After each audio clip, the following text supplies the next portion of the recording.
great pleasure to welcome you to our fourth Mervyn Peake lecture.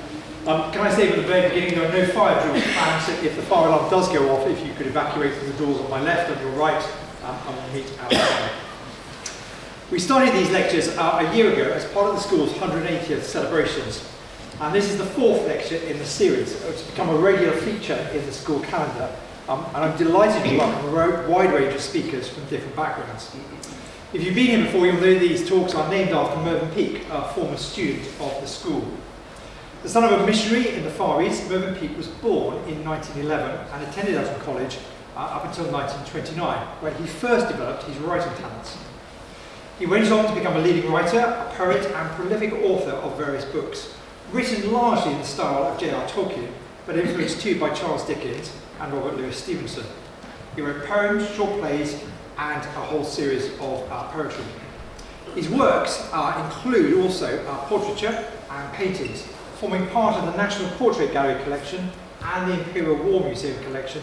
The National Archives have some of his works, and his self-portrait hangs outside our library. So if you've ever seen a very grumpy portrait outside our library, it is of Mervyn Peake himself. For those of you who are new to the lectures, the format is to have a short talk and then to have a series of questions and answers. And I'm delighted that Professor Michael Clarke has agreed to take questions tonight as well. Sadly, the theme of tonight's lecture could not be more topical. It's almost a year ago since Russian troops first crossed the border into Ukraine. It's a conflict that we all assumed they thought would be over in a few weeks. But as we now know, the war is deeply entrenched. Every day, news bulletins are full of the latest updates from the war and from the front line. And it doesn't take me to tell you that many of the scenes and reports are really harrowing. Sometimes in war, especially when there are emotional connections that many of us have in this room, it's very easy to lose perspective about what is driving it all and some of the bigger factors and some of the worldwide issues. So tonight at Eton College, I'm delighted that there's nobody better than to help us to understand this than Professor Michael Clarke. He is a highly respected international relations expert and a regular and insightful commentator on TV and radio on security issues. He is a former Director General of the Royal United Services Institute and remains a distinguished fellow of that body. He is also visiting Professor of Defence Studies at King's College London, Associate Director of Strategy and Security at the University of Exeter, and advisor to the Parliamentary Joint Committee on National Security Services. Professor Clarke has taught many students of politics and international relations, and I'm sure we will learn much from him tonight in what I'm sure will be a fascinating lecture. Ladies and gentlemen, can I ask you to join me in welcoming very warmly Professor Michael Clarke.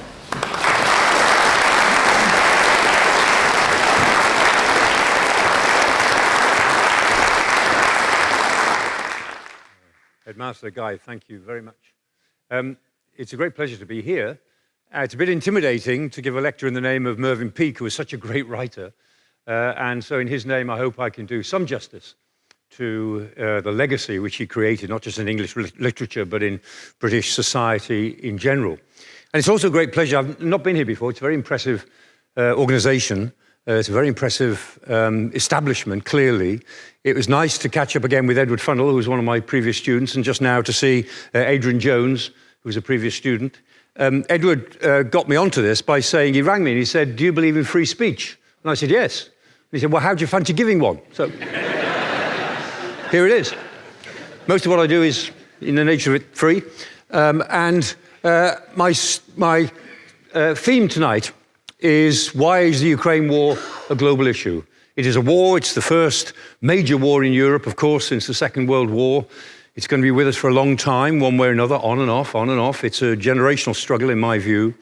But it's also a global security issue, and I wanted to argue that out with you a little bit this evening. I mean, it partly flows from Vladimir Putin. It's not only his war, but it is largely his war.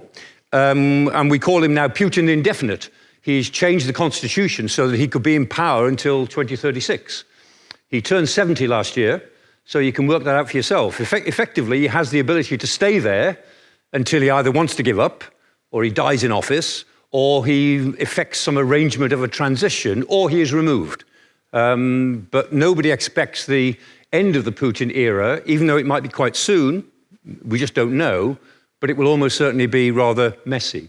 And what I wanted to do in thinking about, why is this a global issue, is think about the war from the Russian point of view, from the point of view of Ukraine, from the point of view of Europe, and then some of the wider issues. And to understand this, of course, most people don't know that much about Russia, and they've learned a lot more in the last 12 months.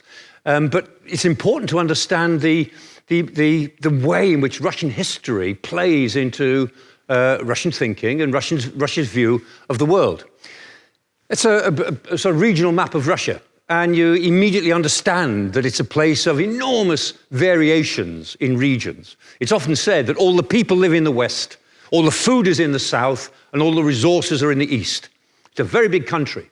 It's a continent in itself, 144 million people, though with a GDP that is now less than that of Italy. So it's not doing very well, but it's a big country. It cannot be ignored. It's got a front on Europe. It's got a front in Central Asia. It's got a front in East Asia, on the Pacific, and it's got a front in the Arctic. And the first thing that any political scientist or political student will say, that any country that big, with that many variations, 14 time zones across the country, can only be ruled by a strong government. It is likely to be autocratic. And the history of Russia is a constant iteration between autocracy and chaos. If there isn't strong, relatively autocratic government, sometimes very autocratic government, then they have chaos. And you see that it's a cycle of autocracy or chaos. It's very hard to imagine a Western-style liberal democracy really putting its roots down in Russia. It's not impossible, but it hasn't happened. And when you see the size, you can see why it's probably not likely to happen. And that's a map of the sort of big ethnic differences. So the Russians are part of course, a major part of the whole picture, mainly in the West, but also in the South and the East. But the Yakut people, the Evenki people, the Buryat, the people of the Caucasus in Dagestan and Chechnya. It's a country of great variations. And these nationalities cannot easily be held together in such a big country except by strong government. So it comes through again and again. And in the history of Russia, it began the Kievan Rus. Kievan Rus. The Vikings were the first to open up what we now think of as Russia. Kievan Rus. The Rus means the people who row. The Vikings, people who row. And the Kievan Rus were the Russians, and in the 8th and 9th centuries, they opened up the great river systems of what is now Russia and southern Russia, from the Black Sea and also from the Baltic, and communities began to grow. But the first community was around Kiev, and in the 9th and 10th centuries, the Prince of Kiev was a senior Russian. The Prince of Kiev. Kiev was founded in the year 482. 482. It celebrated its 1,500th anniversary in 1982. 1,500 years old. It's 500-600 years older than Moscow. So the center was Kiev. Indeed, the eldest daughter of Harold II of England. King Harold, who lost the Battle of Hastings, arrow in the eye, Harold. Well, his eldest daughter escaped the Normans after the battle, went first of all to Flanders, then she went to Denmark. She married a young, very rich, very religious Russian prince who became the Grand Prince of Kiev. And so she was dead by then, but her husband was the Grand Prince of Kiev. And their children subsequently went back into the Danish royal family, blah, blah, blah. And there's a little skein of their ancestry in our current royal family. And so there's a tiny little thread of the last Saxon king of England in the present makeup of our own royal family. Thanks to Harold's liaison with Edith Swanneck, his paramour, bore him 6 children. They had a Danish marriage, never properly married, but it was a Danish marriage. And it was their eldest daughter whose husband became the Grand Prince of Kiev after the Battle of Hastings. Very ancient. In the 12th, 13th centuries, then Novgorod begins to develop as a trading center. Again, trade from the north, trade from the south, obvious thing to do. And you start to see these communities building up. Moscow then becomes kind of important, but nothing as important as Novgorod. Novgorod starts to eclipse Kiev. And then the Mongol invasions. The Mongol invasions, which actually changed the face of what we now call Russia. And when the Mongol invasions in the 13th, 14th centuries, when the Mongol invasions then receded, What came out of that was the sort of Moscow community that we might now recognize. And Moscow and Kiev were the two centers of this huge country that, through a series of interesting dynamics, and I'm not trying to give a history lesson on Russia, nor would I try to, but you could, I'm just trying to make the point. You can see that there's no obvious size and shape to what Russia would be. There's no obvious historical determinism. It isn't a single island that seems to unite all the people. It's not a homogeneous group who all said, we want to be this or we want to be that. It has always been an empire. It's always been an internal empire. And it can only be held together by pretty strong government. And that's what we've got to understand about the way in which Russian politicians, the Russian elites, think about themselves and about the rest of the world. And they also, of course, think that Russia is special because it's so big. It's special because it took over the Eastern Orthodox mantle of Christianity. When Byzantium fell in 1453, it was the Third Rome was going to be in Russia. I mean, the Russians would keep alive the Eastern Christian tradition. And that was very important to a Russian sense of mission, that we have something to contribute to the world. We are part of global civilization, a very important part. We must not be regarded as some sort of basket case on the edge of Europe, because we're not and we never have been. That's the thinking. Now, look at Russia at the end of the Cold War, right? These are the territories. Does that work? Sort of. These are the territories in colour that were all part of the old Soviet Union.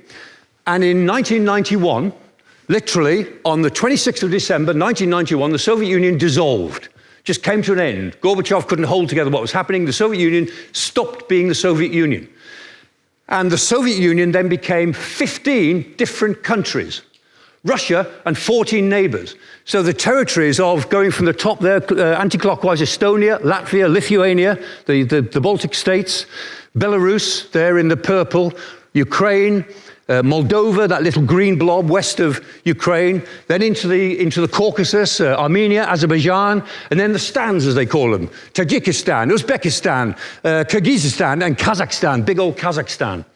And so suddenly, the Soviet Union breaks up, and President Putin, at that moment, is sitting in Dresden as the head of the KGB in Dresden. Well, he wasn't even the head of the KGB in Germany, or in East Germany. He was the head of the KGB in a sleepy little town called Dresden. He was a middle-ranking, no-hoper chief of the KGB. And he sees this happening, and he is appalled. And he's remained appalled. He thinks this is a catastrophe for world history because of what Russia should be. This is what Russia lost at the end of the Cold War. And it eats away at him. Quite clearly. I mean, Putin is not a difficult man to understand in a way, but he does have, there's two great forces going on in his mind. One is he's the playground bully who is also quite carefully calculated in who he bullies and how he bullies them. He's not a fool by any stretch at all. So he's quite calibrated in his bullying. But the other side of Putin, he's angry. He's emotional. He is a natural, a Russian nationalist, and he has a view of Russian history which is crazy, to be honest, from what he writes. It's a historical caricature, but he has it and he holds it and he believes it, and he gets it from quite a lot of other people as well. And so he sees what has happened, and this is the tragedy, the catastrophe that he thinks he has a historical duty on behalf of Russia going back to the 12th century to try to reverse. Not by conquest, but by somehow recreating Russia's role in the world and its role in history. And this is what really gets him. This is what really, really worries him. On the left is a map of NATO and the Warsaw Pact in about 1982. NATO was founded in 1949, North Atlantic Treaty Organization, and it originally had 12 members, and then it enlarged to 15, then 16 members. And when it had that, you could see where the line was between the red and the blue. The bits that are grey are neutral Switzerland, neutral Austria, and Yugoslavia, as it then was. But you could see where the Iron Curtain was. We all lived with it, most of us in this room, not everybody in this room, most of us in this room lived through some part of that, of understanding it. That was the Iron Curtain on the left. 12 original members. Now look at the map on the right. All of those dates represent times in which the NATO has been enlarged. And it has been enlarged. Actually, some of the something's gone wrong with that slide, because those enlargements should go after 2009 to 2020 and 2022.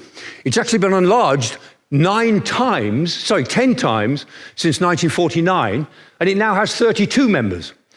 The last two members are going to be Sweden and Finland. They're not fully ratified yet, but they will be.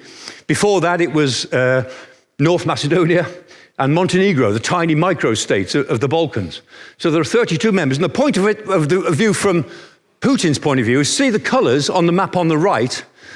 That's now the border of NATO compared to the territories that used to be part of the old Soviet Union. From his point of view, NATO's border is now 1,000 miles closer to Moscow than it was. 1,000 miles. And Putin only thinks of security on a map, like Stalin. He thinks of security in very visual, rather crude terms. If his potential enemies are 1,000 miles closer, then he just sees that's the problem. Not that they're not enemies or that they need to be dealt with differently or whatever. For him, these are people that he doesn't want close to him, now 1,000 miles closer to the capital, Moscow. And that really bothers him. And of those 10 enlargements, 6 of those 10 enlargements have taken place while he has been in the Kremlin since 1999. And so he's sat in the Kremlin with this sense of anger, this sense of resentment, and he's seen NATO enlarge. Now, I should say immediately, NATO enlargement was never NATO's idea, and NATO didn't want to enlarge. Everybody in NATO, they all want to join. NATO would prefer not to have them join, but because it makes NATO's life much harder. It's more difficult to get everybody to agree. It's more borders to look after. And almost all of the new members contribute nothing, virtually nothing to defense. I mean, Montenegro, North Macedonia, adding their military might to the alliance. All they do is add a bit of border to defend. I mean, they produce nothing. Finland and Sweden, they're important. That's the biggest enlargement, the most important military enlargement since German rearmament in 1955. That's big, and that's been created by this war. But until then, NATO really didn't want to enlarge, but it enlarged for political reasons. States were desperate to join Europe. They wanted to get into the EU, into NATO, and so it was easier to get them into NATO than the EU, technically easier, because it's only a defense issue. It's not all the rest of the common agricultural policy, harmonization, single market, all that. That's difficult. And so, okay, let's open NATO and let these states come in. And NATO was far too cavalier about it. And in 2008, President Bush, next to President Trump, the stupidest president that the Americans have ever given themselves. I mean, until Trump came, I used to think Bush was the worst, but Trump set new standards. But in 2008, President Bush pushed NATO to say to Georgia and Ukraine, you will eventually become members of the alliance. That was a stupid thing to say. Stupid. Because that really went to the heart of Putin's argument, that you're actually now trying to take away what the Kievan Rus regarded as their brethren, their brothers. They're part of the foundation of our country. It's a bit like saying Scotland is now going to join the Warsaw Pact. How can that be? It can't be. And so this declaration, it's not going to happen, incidentally, whatever is said, but the declaration in 2008 that Ukraine and Georgia should eventually join NATO was politically foolish in the extreme, in my view. Nevertheless, that's the way it went. So when the Russians look at the Ukraine crisis, what they see is that this is a crisis in which they're trying to push back against this constant encroachment on their security, which is not just an encroachment, it's also become a sort of cultural encroachment. It isn't just the territories, but it's all the gays and the homosexuals and the trans people and the LGBTQ plus peoples. It's disgusting television. It's all of the decadence of the West, which is undermining traditional Slavic manly culture. It's become a cultural challenge, just the way the National Socialists, the Nazis, used to see it in the 1930s. National Socialism and fascist organizations and right-wing autocracies, they hate art because it's edgy, it's challenging. They hate sexual deviancy, as they would put it, sexual freedom, as most of us would put it. They hate it because it undermines a sort of more simplistic view of what society really should be. So, looking at where does this leave Europe? From Europe's point of view, we always had a problem with Putin from 2007. He went to the Munich Security Conference in 2007 and said, this NATO enlargement's got to stop. And nobody took him seriously. They said, well, you can be angry about it if you like. I mean, who cares what Russia thinks these days? I mean, look how poor Russia is, which it was. And so he just kind of ignored it. In 2008, President Putin began a war with Georgia took place. It wasn't entirely Russia's fault. There was a crisis. I won't go into it. There's a crisis in Georgia, but faced with a crisis, Putin always takes the risky option. He always, instead of trying to just manage it, he always tries to jump ahead and get something out of it, takes risks. And that's what he did. And as a result, there was an invasion of Georgia, a brief war, as a result of which Abkhazia and South Ossetia in Georgia are now territories which are frozen conflicts with separatist communities in them.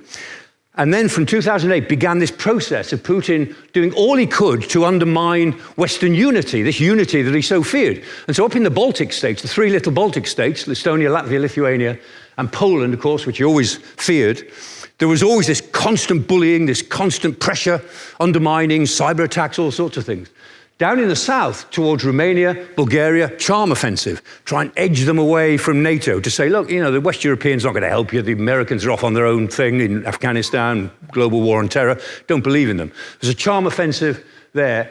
And there was, towards Germany, a real attempt to make Germany really dependent on Russian gas. And Germany was foolish enough to do that. And it's left her with big, big problems. Now, the German view was, look, it's sensible to try to draw the Russians in. It may be difficult. It may be that they'll try and use us. But ultimately, trade will win. Trade and commerce will be better than ideology. And that was the view that the Germans took, and the Russians really played on it. And so what Putin was doing was actually trying to undermine as much as he could the unity of Europe and to divorce America, the United States' commitment to European security, get America out of it as far as possible. So, I mean, that was clear. Now, we thought, and me included, we thought, look, Russia will be a damn nuisance. It will just be a nuisance. But it won't be strategically so important unless we let it. And people like me, many of us, were saying, look, we've got to manage this, but Russia is not strategically important. It's just a nuisance. We're going to have to live with it like this for 40 or 50 years. And then, on the 24th of February last year, suddenly this crisis, which looked like other crises that had taken place before in Ukraine, previous build-up the previous year, which had gone away again, we were waiting for Putin to try to get something out of this build-up of forces. We thought, well, he'll stand them down, but he wants something. What are we going to give him, or what is on offer? And suddenly it was an invasion. And it wasn't just a small invasion, it was an invasion to try to take the whole country. It was such a monumentally stupid thing to do. We didn't believe any man would do it. We didn't believe that this careful, calculating figure would actually try it. And there's different reasons, I won't go into them, but there's different interpretations as to why he did that. But with that, European security changed, because all of a sudden now we have this big war in Europe, which is going to be there for a long, long time, and the whole map of European security is different as a result of the invasion. The invasion took place on a Thursday, 24th of February, and I wrote an article on I think it was the Monday, saying a new world since Thursday. And I got quite a lot of reaction to that, because it was clear to me, absolutely clear, it was a new world.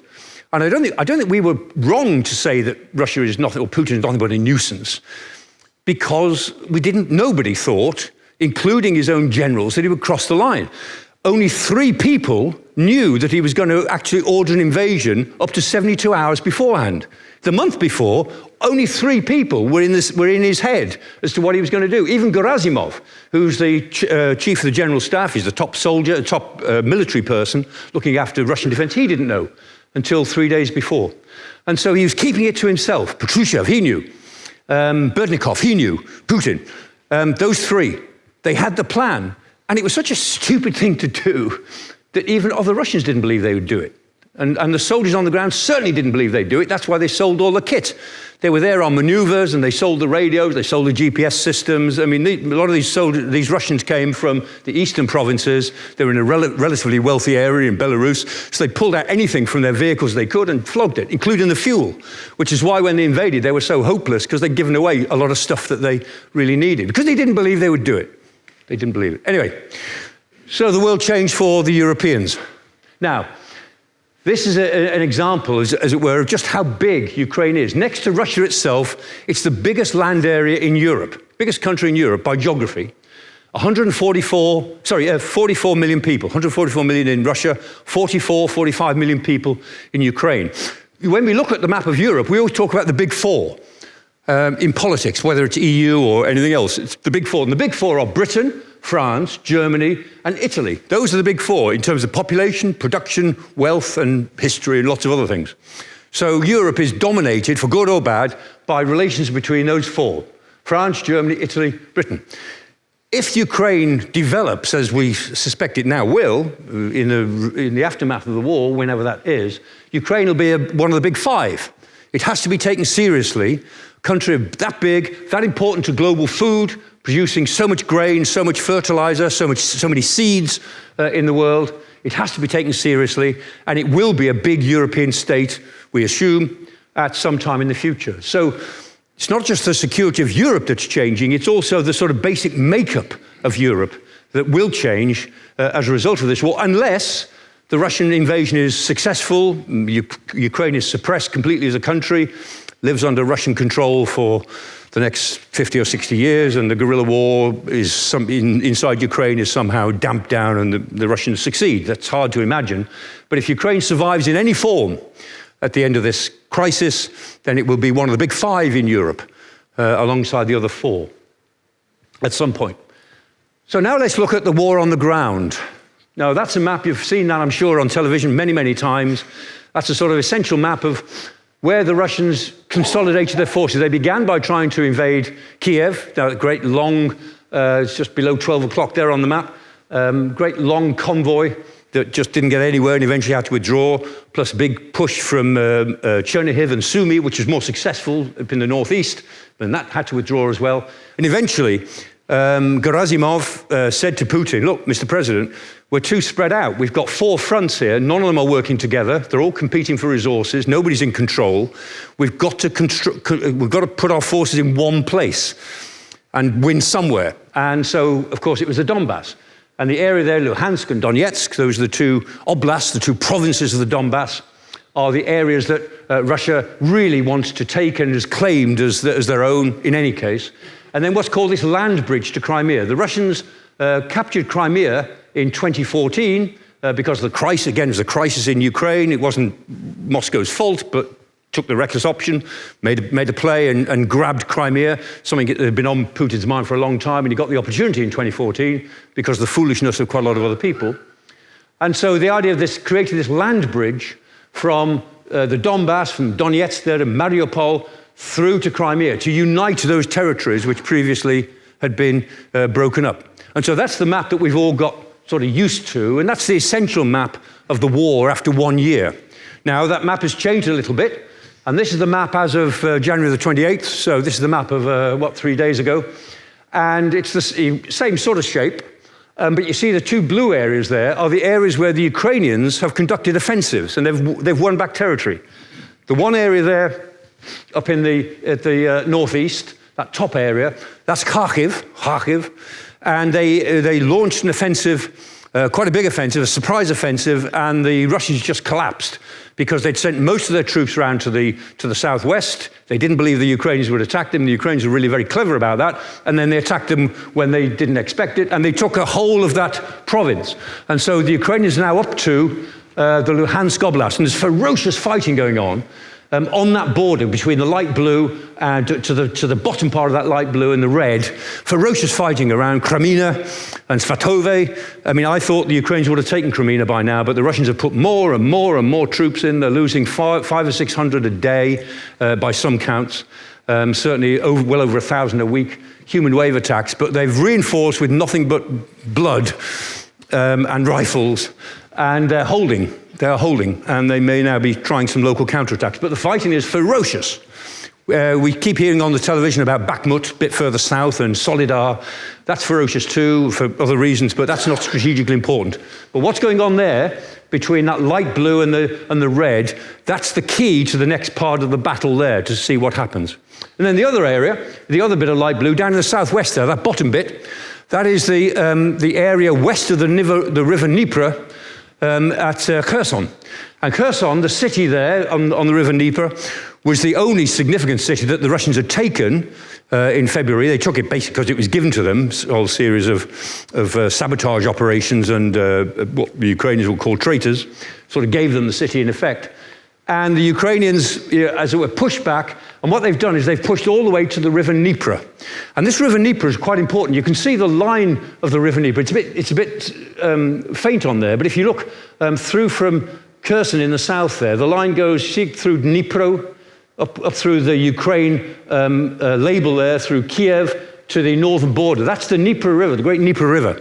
And it sort of divides the country into a 1/3 and 2/3. So 1/3 to the east of the Dnieper River is historically quite Russian in terms of language and background, and it's got most of the industry. And the area, the 2/3 to the west of the Dnieper River, historically are more Polish and Lithuanian, because of the history, and much more agricultural. So the country kind of splits into a 1/3, 2/3. 1/3 Russian history and industry, 2/3 Polish, Lithuanian, agricultural. And one view is, well, the Russians might, if they can, try to push all the way up the Dnieper and take the eastern third and say, well, that's ours. That's now new part of Novorossiya, or New Russia.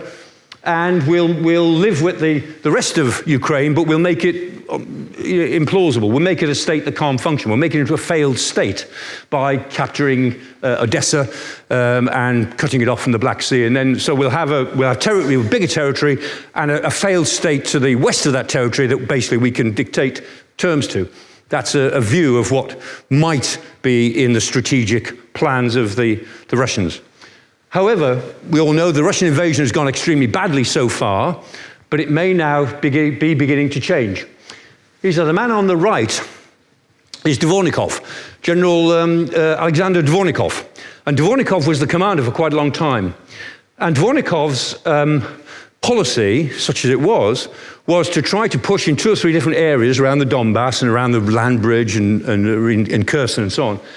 And it created these sort of headlines in the papers, lots of war crimes. And again, I was wondering what to put in that segment, and there's so many disgusting, horrible images out there. And as part of my job, I look at some of this stuff. It's disgusting. I mean, it is. You talk about war pornography. It's absolutely horrible. However, I decided I didn't want to put any of that in, and I just put the headlines in to give you a sense. And that's what's been happening with the basic strategy. However, on the 10th of October, Sergei Sodovikin was put in charge. Dvornikov was removed. Dvornikov had a drink problem, amongst other things. Sodovikin has a sort of an empathy problem. He's absolutely ruthless. He's known as General Armageddon. I mean, the Russians like to call him General Armageddon because they want people to be frightened of him. And the thing about Sodovikin is he has created a coherence in the strategy. It's more, the Russian military strategy is now more coherent, more sensible than it's been since the beginning. So since the 10th of October, the strategy's been sensible. And what the strategy is this: withdraw from those areas where we can't win, only fight the battles where we can win. So concentrate on a few battles that are worth fighting rather than holding on in lots of areas where we're just getting pushed back. Wait and dig in, and the Russians have dug miles and miles of trenches all through that front that I showed you. Miles of trenches, not just along the front, but all behind in the communication lines and so on. So they dug in for the winter, whilst this new army is training in Russia that will arrive in Ukraine in the spring, by which we mean a month's time, 2 months' time. And most intelligence assessments say it'll be about 220,000 troops in, I make it 12 new divisions. They're creating the equivalent of 12 new ground force divisions, and it'll come with a big push in the Air Force as well. So it's going to be a very big offensive. And meanwhile, while they're doing that, while they're playing for time for the rest of this year, for the spring offensive, then Sodovikin was convinced that we will bomb Ukraine itself. We'll bomb the critical national infrastructure of Ukraine. So we'll go for the power stations. We'll give them a miserable winter. And they can do this not only because we all know where the power stations are, but they know where the substations are, because they're the old Soviet ones and they built them. So they've got all the plans. So they know where all the small facilities are. And so they can keep revisiting the substations, tiny, tiny targets. And if they bomb them, the Ukrainians repair them, they know where they are, they bomb them again. And so this has become a sort of winter war of bombing Ukrainian facilities. And of course, on the bottom right there was the hit on Dnipro, 10 days, 2 weeks ago. And that was interesting. Interesting is the wrong way of putting it, really. But we now know it was a Kh-22 missile that hit that apartment block in Dnipro. The Kh-22 is an anti-ship missile. Built in the 1960s, it has a huge warhead. It weighs about 5 tons, this missile. It's carried under the wing of an aircraft. And it's meant to destroy an aircraft carrier or a major capital ship. It has a massive warhead. I mean, about 4 times the size of most warheads on most missiles. And it was used. It wasn't almost certain. It wasn't targeted at the apartment block. Almost certainly, it was targeted at the power station about a mile away, the other side of the river. But these Kh-22s are renowned for being inaccurate. They're semi-accurate over water. They're completely inaccurate over land because the land confuses them. They're built to go over water, which is nice and smooth and flat. When they go over land, they get confused. And so typically, the Kh-22 goes and hits a residential building instead of the power station it was aimed at. Is it a war crime? Maybe. I mean, it certainly ought to be, but the Russians could plausibly argue it was a mistake. It was a mistake. But if you're going to play this game, there will be lots and lots of mistakes. And that's the point. And so on the ground, that's where we are with it, a coherent, brutal Russian strategy. And so for the West, a couple of final points. Going back to the map of the West, this may rebound on Putin because if we look around, wider than Europe, the game that Putin was playing was actually, it's almost like he had a hand of cards, and he had the cards dealt. He didn't plan this, but he looked at the cards on the table in front of him, thought, all right, I can play that one, and I can play that one, I'll leave that one alone for now, and I'll play that one. There's a series of little pressure points that he could use. And those pressure points were pushing in Europe against the Baltics and Poland, pushing against Ukraine until he then invaded it, a special relationship with Turkey, which is a very curious relationship, but they've given S-300 air defense systems to Turkey, which is a major problem for NATO. And Erdogan of Turkey is playing a very double game, which is probably going to go wrong on him, but nevertheless, they've got a special relationship with Turkey. A special relationship with Iran. The Iranians are now providing drones to Russia to attack Ukraine. They are about to start supplying ballistic missiles. The Iranians have really got into bed with the Russians over this. And on nuclear issues as well, for good or bad. In Syria, see that in the purple there, Syria and the Eastern Mediterranean, the Russians have 2 bases because of supporting Assad in 2015, one base at Latakia, and big air base at Latakia, and a naval base at Tartus on the Mediterranean. They own most of Cyprus. Most of the Russian oligarchs, since the economic crisis, the Russians were forced to transfer their bank accounts to equity in the Bank of Cyprus. So they now own a lot of Cyprus and are very active in Cyprus. And then Russia is developing special relationships with Egypt, with Libya, with the General Haftar in Libya, who's the renegade chief trying to unseat the government in Tripoli. They've got the Wagner group, the mercenaries, Russian mercenaries have worked for him for years. In Algeria now, the deputy foreign minister, Russian foreign minister, is I think going to Algeria next week to solidify relations. In Mali, the French have left Mali, they've been thrown out basically, and the Russians have moved into Mali. And South Africa. The Russians, Lavrov was in South Africa last week, Lavrov, the foreign minister of Russia. And so he was in South Africa. There's going to be common naval exercises with China, Russia, and South Africa. The South Africans have gone in, at least at the moment, to the Russians. And so what the Europeans are now facing is this sort of arrangement of pressure points, none of which are in themselves decisive, but there's lots of them. However, and this is the kicker really for Putin, Ukraine is pulling in so much of his military power, it's costing so much, and it's becoming a black hole for Russia, that it's possible that the strategic error he has made in Ukraine will negate all of these other cards on the table that were sort of medium value cards that he wanted to play in a subtle way because he thought he was good at it. Dictators always think they're good at these things. They're usually not, but he thought he was, or thinks he is. It is possible, it's likely in my view, that the problem of Ukraine for Russia is that it will just pull all these things, put them off the table, and Ukraine will pull in too much of the attention, as it were, for Russia and its prosperity. And then finally, just a couple of notes on the rest of the world and the importance of the rest of the world. This map, the blue is not sea, the blue is land. It's a very peculiarly coloured map, but these are pipelines. And those are the Russian gas pipelines into Europe. And you can see the group of them there. On the north, Nord Stream 1 and the dotted line was Nord Stream 2, which was finished but never opened because of the war. And now Nord Stream 1 and Nord Stream 2 are both closed. Nobody thought that would happen. We thought the Germans will never give up Nord Stream 2. My goodness, they not only gave up Nord Stream 2, they've given up Nord Stream 1 since the start of the war. And just for good measure, the Russians have blown up the pipelines. They claim it wasn't them, but it was. I can promise you it was. And they actually blew up the pipelines inside the Baltic Sea, just to make sure that they wouldn't now operate. But that was the idea of delivering gas directly to Germany originally, because all of the other pipelines, look at them, they all converge on Ukraine. And what the Russians were trying to do was to find a way of keeping on delivering gas to Europe so they could then cut off Ukraine completely. That was the long-term strategy. And at the moment, Nord Stream 1 and Nord Stream 2 have gone. The Yamal pipeline below that from the Northern Lights, that's pretty well empty. There's some stuff coming through the Brotherhood pipeline, mainly to Romania, who's still taking Russian oil, and into the Balkans in Serbia, who's taking a lot of very cheap Russian oil. And then there's Turk Stream and Blue Stream. Blue Stream is the one now who's going. Turk Stream isn't operational yet, but those are pipelines which Turkey is playing games with.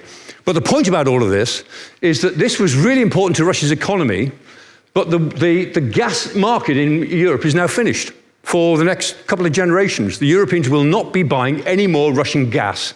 Now, of course, the Russians can sell their gas somewhere else. But with gas, you can only sell it to somebody on the end of the pipeline. You can't sell it in, they don't do LNG, liquid natural gas, in ships. And so they have to build pipelines to Asia. And that's what they're starting to do, but it'll take them some years. And so they will sell their gas to China and to India, but they're selling it at knockdown prices to these countries because they have to, well below world prices. They've lost their biggest market for gas, and it won't come back for a couple of generations, or if ever. That's kind of important. And look at that. That's the Russian economy, the value of the Russian economy, shares of global economy from 1995 on the left of the graph there, up to 2020. This is before the war, remember? And it just shows you what may have happened. The red line shows you why Putin has been quite popular, because the red line is Russia's GDP per capita. That's the amount of wealth per head of the population, per capita of the population. And the GDP per capita has risen steadily from 1999, when Putin became president, prime minister first, and then president, right up to 2020, before the Ukrainian crisis really developed. And it got to the level of being about $27,000 per head on average. The averages, of course, they disguise rich and poor. There's disparities of wealth are huge. So, say $27,000. Well, the GDP per capita in Italy is 33,000. GDP per capita in France is 44. GDP per capita in Britain is 47. GDP per capita in the United States is 76. So Russia is still way behind most other Europeans and certainly the United States, but it's got a lot better under Putin. But then look at the blue line. That's Russia's GDP as a share of the world total. Russia's size in relation to the rest of the world economy. And look what has happened to it since 2006, 2007, which is when Putin began to get very aggressive internationally, began to push on put these cards on the table and push at European unity. And you can see what's happened. That share of global GDP has gone down from around about 3.8, 3.9, down towards 3. It's a pretty precipitous decline. I mean, Russia economically is on the wrong side of history, and and that was before the war. The war is going to make that a lot worse. And the final point is world opinion. That's the United Nations, the General Assembly in the UN. And on the 2nd of March, just a week after the invasion, the General Assembly had a resolution, a very strong resolution, not in the Security Council, because Russia would veto it, and China would too, but they took it to the General Assembly, all the nations assembled, and it was a very strong vote. It deplored the Russian invasion and demanded immediate withdrawal. That was the resolution. And there it was, that was what happened. And you see on the board at the back there, they put it up there, 141 nations voted for the resolution, 5 nations voted against it, and 35 nations abstained, simply abstained. Now, the 5 nations who voted against it were Russia, Belarus, North Korea, Syria, and Eritrea. So Russia on 4 basket cases, voted against the resolution. But 35 nations withheld their view. They abstained. Who were the abstainers? China, India, South Africa, Pakistan, big important states. And the fact is, if you put it together, 141 nations voted to deplore the invasion and demand withdrawal, and 40 didn't. So it was 141 to 40. But those 40 nations contain more than half of the world's population. That's the point, more than half of the world's population, at least at the government level. And so it is the case that the rest of the world is standing back to see what happens. And I hear this all the time in Africa from journalists. I haven't been to Africa recently, but I hear this all the time from journalists who work in Africa. They say, we hear the constant refrain. They say, look, this is a war between autocrats and hypocrites. What do we care who wins? The Russians are autocratic and disgusting. The West is hypocritical and disgusting. Why do we care? We've got different problems. Sort it out yourselves. You want us now. You didn't want us, 6 months ago. And they sort of have a point. China's role is critical, of course, because China has real influence with Russia. Xi Jinping of China is probably the only statesman who can get Putin out of this with any degree of dignity, I would have thought. But we'll see. And Modi of India, Narendra Modi, Prime Minister of India, if he stays in office, which he probably will because he fixes every election now, he's become a real democratic dictator, he too will have some influence on the future. But those are important. But the essence is that this is not now a conflict, as far as the world is concerned, between who is right and who is in the wrong. It is now a conflict between who will prevail and who won't, who will win and who will lose. Because once it's clear who will prevail, then the world will click that way. That's exactly what happened in the Second World War. In 1944-45, suddenly 40-odd nations decided to join the Allies because they could see the way the wind was blowing. In 1945, there were 51 members of the United Nations. There would only have been 3 if the UN had been formed in 1940. In 1945, there were 51. And so if it is clear that this invasion is failing, that it's been a catastrophe for Russia, which I believe it is, that Russia has paid a price for it and it has failed, that the Western view and Ukraine will prevail, whatever that means. If that becomes the accepted idea, say by the end of this year, then I can guarantee that a lot of these 40 nations, certainly the 35 who abstain, they'll suddenly become seized with the moral problem that it raises and become disgusted by Russian behavior and war crimes and so on, and they'll change their view. So it's not going to be about who is right. It is going to be about who will prevail. And that's a discomforting thing to think because it proves to us, it shows us, this matters to the world, it matters to Europe. And I always get a buzz when I see Britain like this. In Richard II, John of Gaunt famously, he calls it this sceptred isle. This precious stone set in a silver sea, he says, which serves it in the office of a wall, or as a moat defensive to a house against the envy of less happier lands. This blessed plot, this soil, this realm, this England. It's a very romantic view. It wasn't altogether wrong until 1945. Actually, the Silver Sea made a pretty big difference to British security. It actually had made quite a difference even during the Cold War. But now, although this gives us a buzz, the fact is that this precious stone set in the Silver Sea is under real pressure, and we haven't yet begun to feel it. It's been a year of watching like another football team play away.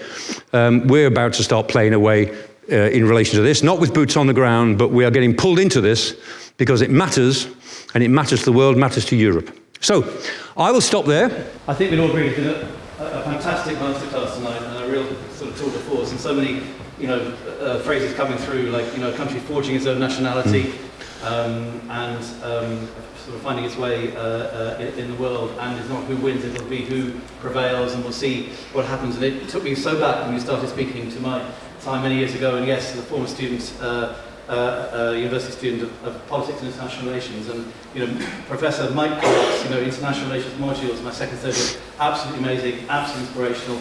Not just about understanding current events, we're then hurtling towards the end of something called the 20th century, but actually looking forward and what would happen. And so many of those things you used to talk about did come true, in all parts of the world. So it's great to hear you talk about what's happening now to help us understand, as we watch the daily harrowing reports of what's happening in that conflict, of what will happen, and indeed its impact on the world, and indeed the sceptred isle, and the shape. It was fantastic. So Free speech in every sense perhaps, but not quite free. It's a gift from us. Could we please give another round? Thank you very much.